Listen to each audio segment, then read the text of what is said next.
Wanda, it's a new year, Yes. right? And we've seen saving plans circulating on social media. Everyone's talking about how much they're going to be putting away every month, and that's all good and well, right? That Yeah. comes with the excitement of a new year. And again, what I was alluding to earlier, was speaking about possibilities, right? Yes. But the reality is, life happens, right? And I think before we even get into, how much are you going to put away, how much are you going to finish the year off with, let's maybe even just take a step back, right? And say, considering that it's the start of a brand new year, what should we be thinking of from a financial planning perspective? That is really a good question. Maybe before I can even answer your question, I would like to start by saying that I love this season. I love the season of vision boarding. I love the season of goal setting. I love the season of sitting down and actually deciding on how you want your life to unfold. Because it's at that point where you have power, right, to make sure that the things which you aspire to have, to aspire to become, you can actually structure the plan of how to attain them, right? So it's the same with financial planning. I think you really need to start thinking, what is it that I want to attain? But before you can get there, like you said, you need to think, what is it about 2023 before I can go to 2024 that went well, that I would like to change in 2024? What is it about 2023 that didn't go well that I would also like to change in 2024? So the ones that went well, you want to keep.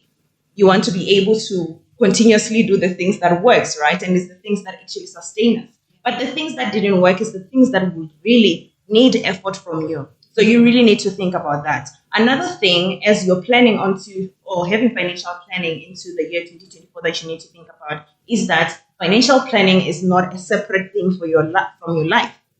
Your life goals should just be your financial plan, or your financial goals should be a compensation to your life goals, because sometimes we make them separate, and that's why they become hard, because we think that our finances cannot match our lives. So those are the type of things that we need to be thinking about, and understanding where we are then will help us in terms of identifying the resources that we need, identifying what exactly in terms of action plans that we need to put in place in order to get to where we want to go. This is what we have failed to do and what we were lacking in the previous year. Okay, awesome. I like that, and I think what you're saying is true. We tend to sort of isolate the finances. We tend to think that it's a separate part of our lives. So thank you. I'd never ever seen it that way. So I think that's pretty much that speaks to financial planning as a whole, as sort of goal setting and setting the tone for the year, right? Let us now unpack budgeting and saving. Yes. And I mean, these are terms that we use every day. These are terms that we use loosely, but do we actually all understand what budgeting is and what saving is? So I think from my side, I like to use definition that then has a meaning, right? Because when it has a meaning to you, you will then know why you're actually budgeting. So for me, I understand budgeting as a tool that actually tells my money where it should go. So instead of me wondering where my money went, when I get my money, I already know what I want my hard-earned cash to do for me. So that's what I think about budgeting. Another word that I use for budgeting is actually a spending plan, right? It's like, how then do I want to spend my money, right? Because sometimes we get surprised. We get surprised when we are not able to meet our needs, or our finances are not able to meet our needs, because we didn't have a plan in the first place. So if you have a plan, you will definitely make sure that your month match your salary. That's not, because most of the time you find that a week before payday, you're really struggling, right? So if you have that spending plan, the decision that you're making to say, this is how much I will spend as a pocket money per week, and every week then will be catered for. So again, like you said, budgeting, most of the time people will say income versus expenses, then disposable income. That is also okay, because it's the practical way of actually doing the actual budgeting. So one thing that I like to encourage someone who doesn't budget, who wants to start budgeting, for me, I think you need to actually go to your banking statement. Download your banking statement, understand what your spending trend is at the current moment, right? Wanda. No, you really need to match what you perceive your spending plan to be and the actual. And that's how then you can make tweaks and make sure that it matches where you actually want to go. I like that. Now, Sandra, tell me what happens in a case where, I'm starting off 2024 already in debt? Because that's a reality, right? For some of us. Yes. How do I then go about, am I even in a position to even save? If I'm already in a position of being in debt, what happens in that case? Yeah, so before I can go into debt, I'll touch into savings a bit because that's a question you asked before this one. So for savings, for me, I think about it as the plan for my future goals, right? If I want to buy a house, there are costs to buying a house, like lawyer fees, like furniture, if it's a residential, and so forth. Or maybe I want to put up a deposit. So those are the type of things that I'll think about how much they will cost and actually plan my savings based on that, depending on how long I actually want to have that house for. If I want to further my studies, there will be funds needed for me to do so. So I would save for that. So really, I think when it comes to saving, as you're doing your budgeting, you need to incorporate saving into it. And the thing which you're saving for should be what is a priority into your life. So that then along the way, like you said, during the year, when we don't have the same motivation that we have now, you don't lose that hope because you're motivated by the fact that this thing is a priority of your life.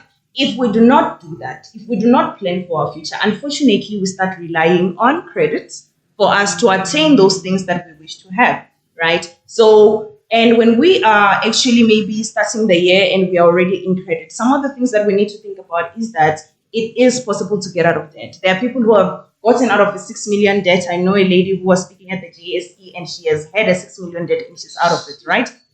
So those type of testimony shows us that it is possible. So you need to start by believing that it's possible. And after believing that it's possible, then you need to put in the work because faith without works is dead, right? So then you need to start putting in the work. What do I mean by that? Start listing all the debts that you have at the moment and put in the percentage in terms of interest rate that you were charged on that particular debt, and also put in the amount owed on that particular debt. So you could be you can be having a clothing account, a credit card, a car, and a house. List them, right? Then you can either start with the one with the highest interest rate or start with the one with the lowest amount. I always encourage people to start with the one with the lowest amount because this one is motivating. You can conquer it, right? So if it's like a young 3,000 Rand and in 3 months you would be able to have that, it's motivating for you to go and actually pay it up. When you pay that first one, the money that is remaining that you would use, maybe that is free, you use it on the second one. And this is how the only way in which you can compound yourself into paying off debt. So that's the way in which you can use actually if you are in debt right now and you're looking into freeing yourself so that you can start doing the things like saving for the future. Yes. Okay, so you've kind of already alluded to this, and I hope that there's more for you to sort of add on. So it's good and well. It's Jan. It's Feb. We're excited. It's a brand new year. We want to do all these amazing things, and then life just happens. Life just dishes out those lemons, right? As it turns to do. How do I then stay on course? How do I stay committed to the financial goals that I've maybe set for myself at the beginning of the year? Yes. So I like structure. And that's why I said I like planning, I like structure, I like systems, right? Because these takes away the responsibility from me. If I have a structure or a system that can do something for me outside of myself, then I'm choosing that because I don't trust myself to always be at the same motivation as I was when I created the plan, right? So I believe that if you want to be successful in your finances, you really need to look for system structures and all kinds of systems that can allow your progression to happen without your manual intervention. For an example, if you're planning on saving, for an example, maybe you want a house next year and you want to save 12K deposits and you want to put in 2,000 Rand per month so that you can get to that 12,000 in December 2024. I'd rather you automate the debit orders to go off so that whether you're happy about it, you're not happy about it, the debit order will then go off towards your your goal. So no matter the feeling, no matter the emotion, then you are able to actually do so. Another system or a structure that allows you to be able to be continuous in your goals without, even when life is happening, it's having an emergency fund, right? Because things that you didn't expect happening will definitely do happen, right? Emergencies are emergencies for a reason, right? Recently, I went to do my service for my car. The service plan part of things I catered for. When they were doing service, they say, "Ma'am, it's time to replace your battery." I said, "How much?" They said, 3,000 rand. How am I supposed in January to find the 3,000 rand somewhere? So life will definitely happen, and things that requires your finances will definitely happen one way or the other, sooner or later in your life. And if you don't cater for them, save for them, therefore you will have to dip into your main goal, which is maybe saving for the deposit of the house. So make sure that you have an emergency fund that even when situations that requires money from you happens, you won't dip from your long-term goal that you want to attain. So those are some of the things that you need to think about to say, how can I protect myself from deviating, and look for system structures and also accountability partners. Yeah.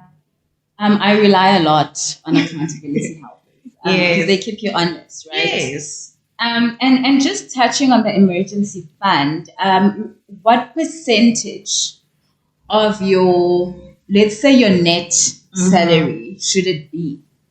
I had a session with my advisor 2 weeks ago, recently, very recent. And her recommendation to me, I'll tell you what my suggestion and my plan was before this meeting, right? So her recommendation to me was that you need to have at least your 1 month worth of income net, right? But for me, I think that 3 to 6 months, as the financial world would suggest, also makes sense, and this is why I actually think so. Before then, I never used to. I started thinking so after COVID. Before COVID, I never used to think so. I used to say 3 to 6 months worth of your income. That's a lot. Sitting on an emergency fund, that's a lot, right? I would rather be doing something with it. I have so much to do with money, and that made sense at that particular time because there was no a situation such as COVID that was happening. Then COVID hit. A lot of people then were getting retrenched. Sadly, a lot of people lost their job, got pay cards. Then I realized that if I was, because that's what risk and insurance come from, with calculations of risk. If I was under these circumstances, how was I going to cater for myself?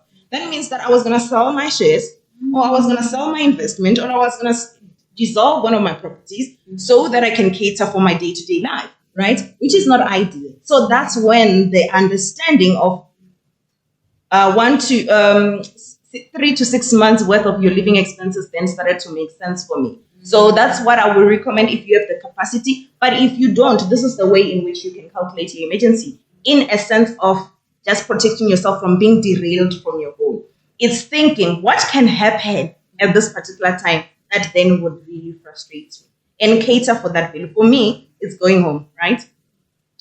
I love my parents so much. They're in Limpopo. So if they ever call for whatever reason and say, "Come back, I'm dropping everything and I'm going," that could be an emergency for me. So I need to make sure that 3,000 is there for me to be able to get there on time. So if I don't have coverage for my tires, so if anything is to happen to my tires, I want my car to be up and running. So I need to cater for all 4 of my tires also.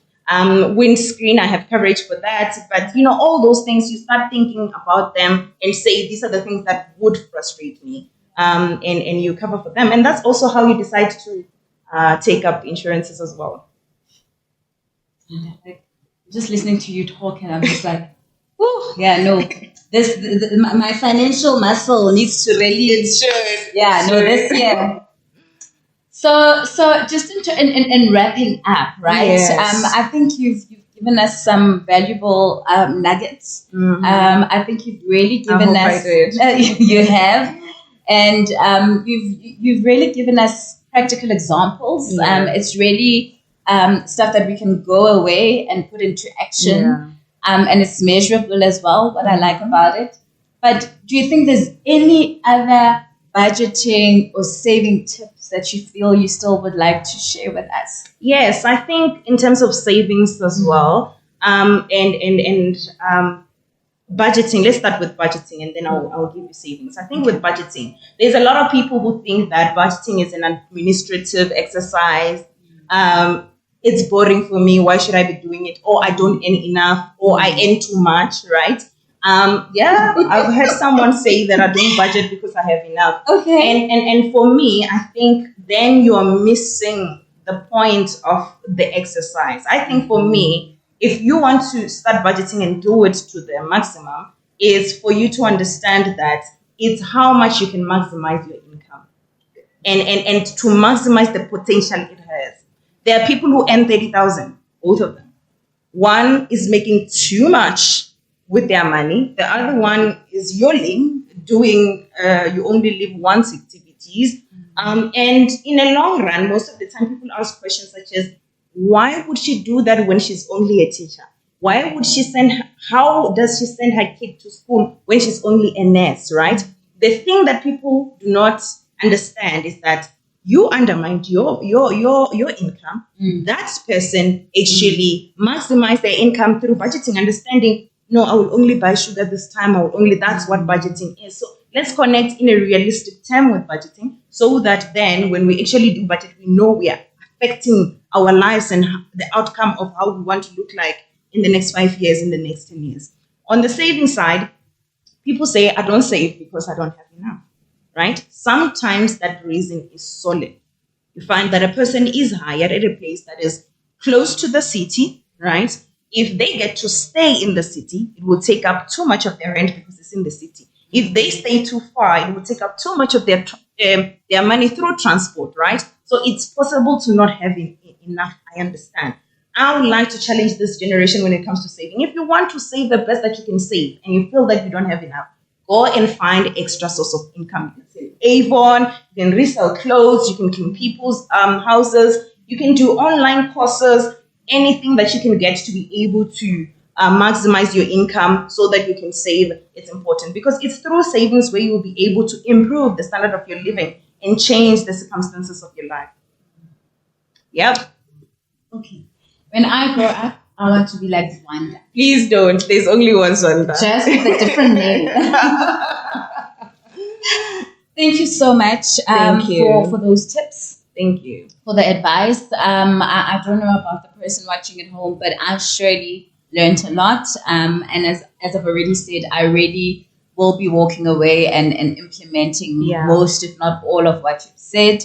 I wish you all the best in with your ventures. And I know that this is not our last conversation. Definitely. And to you watching at home, thank you. Thank you so much for your time. As I mentioned, this was the very first episode. There will be more coming. And I look forward to just hearing from you. So please do share your thoughts. What have you learned today? What will you be, rolling out in your life? And also maybe even share your commitments. And who knows, I will be your accountability partner. I will check in with you every now and then to say, are you still on track? But thank you for your time and hope to see you again next month with a very different type of episode. Take care and enjoy the rest of your day.